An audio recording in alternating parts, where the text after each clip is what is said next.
Hi friends, இன்றைக்கி morning promo பார்த்துருப்பீங்கன்னு நினைக்கிறேன்.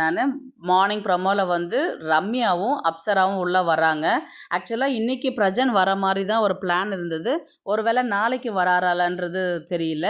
இப்போ வந்து பார்த்திங்கன்னா ரம்யாவும் அப்சராவும் வந்து சாண்ட்ராவையும் விக்ரமையும் வச்சு செய்கிறாங்கன்ற மாதிரி தான் வந்து ப்ரொமோவில் கொஷின்ஸ் கேட்குறாங்க. ஆல்ரெடி ப்ரொமோ பார்த்துருப்பீங்கன்னு நினைக்கிறேன். ரம்யா ஆல்ரெடி ப்ரொமோவில் சொல்லியிருப்பாங்க, நீ ஃபஸ்ட்டு இருந்த மாதிரி இல்லை, இப்போ நீ ரொம்ப மாறிட்ட அப்படின்ற மாதிரி வந்து ரம்யா கேட்டிருப்பாங்க. ஆக்சுவலி பார்த்தீங்கன்னா அப்சரா வந்து கிளியராகவே கேட்டுட்ருக்குறாங்க சாண்ட்ரா கிட்ட. ரொம்பவே நீங்கள் ஆக்டிங் பண்ணுறீங்களோன்றது எனக்கு தோணுது அப்படின்ற மாதிரி அப்சரா கேட்டாங்க. மற்ற கண்டஸ்டன்ஸ்லாம் வந்து கொஞ்சம் பிக் பாஸ்க்கு பயந்துட்டு பட்டும் படாத மாதிரி தான் கேள்வி கேட்டுக்கிட்டு இருந்தாங்க. இவங்க அப்சரா வந்து டைரெக்டாக கேட்ட மாதிரி இன்ஃபார்ம் வந்திருக்குது. எப்படின்னா அவங்க தப்பு பண்ணிட்டாங்க, நீ கீழே விழுந்துட்ட, பேனிக் அட்டாக் வந்துச்சு, எல்லாம் ஓகே.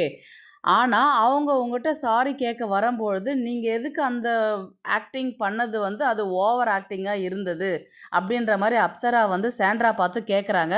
அதுக்கு சாண்ட்ரா வந்து எந்த ரிப்ளையும் பண்ணலை, அப்படியே அமைதியாகவே உட்காண்ட்ருக்குறாங்க. மற்றவங்க ரம்யா வந்து என்ன சொல்கிறாங்கன்னா, விக்ரம் கிட்ட வந்து நீ எல்லாரையுமே வச்சு கேம் விளையாடிட்டு பின்னாடி என்ன பண்ணுற, அந்த விஷயம் தெரிஞ்சு உன்னை வந்து கேள்வி கேட்கும் போது நீ அழுது சாரி கேட்கும்போது உன் மேலே சிம்பத்தி க்ரியேட் பண்ணிவிட்டு நீ போகும்போது வந்து பார்க்குறதுக்கு ரொம்பவே கேவலமாக இருக்குது, நீ விளையாடுறது வந்து ரொம்ப ஒஸ்ட்டாக இருக்குது அப்படின்ற மாதிரி வந்து ரம்யா வந்து விக்ரமை பார்த்து சொல்கிறாங்க.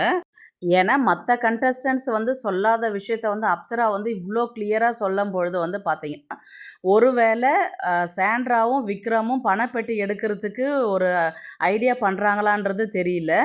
இந்த கொஷின்ஸ்லாம் கேட்டதுக்கப்புறம் வந்து பார்த்திங்கன்னா விக்ரமும் சாண்ட்ராவும் உட்காந்துட்டு இவங்க அவங்கள பற்றியும் அவங்க இவங்ககிட்டையும் ஆக 2 பேரும் அழுதுகிட்டு என்னை ஏன் இப்படி வந்து ப்ரொஜெக்ட் பண்ணுறாங்க, எனக்கு ஒன்றுமே புரியல, நான் ஒன்றும் நடிக்கவே இல்லையே அப்படின்றது சாண்ட்ராவும், நான் வந்து நேர்மையாக தானே விளையாடினேன் நான் அப்படின்ற மாதிரி விக்ரமும் வந்து அழுதுகிட்டே வந்து 2 பேரும் வந்து ஷேர் பண்ணிக்கிறாங்க தங்களுடைய விஷயத்த அப்படின்ற மாதிரி. நாளைக்கு பிரச்சனை உள்ளே வந்தார்னா சாண்ட்ரா எப்படியும் ஓட்டில் வந்து லாஸ்ட்டாக தான் இருக்கிறாங்க. எப்படியும் ஏதாவது ஒரு சிக்னல் கொடுத்து நீ பணத்தை எடுத்துடு அப்படின்ற மாதிரி கண்டிப்பாக சிக்னல் கொடுப்பான்றது கண்டிப்பாக தெரிஞ்சிடுச்சு. இதில் எனக்கு என்ன டவுட்டுன்னா, டீம் வந்து சொல்லி இவங்க கண்டஸ்டன்ஸ் எல்லாருமே ஒன்று விக்ரம இல்லை சாண்ட்ரா தான் அமௌண்ட் எடுக்கணும் அப்படின்ற மாதிரி ஒரு ஐடியா பண்ணி வச்சுருக்குறாங்களான்றது தெரியல. ஏன்னா எல்லாருமே வரவங்க எல்லாமே டார்கெட் பண்ணுறது பார்த்தீங்கன்னா விக்ரமையும் சாண்ட்ராவை தான் சொல்கிறாங்க. இதில் சாண்ட்ரா இல்லை விக்ரம் யார் பெட்டி எடுப்பாங்கன்றது உங்களுடைய கருத்தை வந்து கமெண்ட் பண்ணுங்கள். தேங்க்ஸ் ஃபார் வாட்சிங்.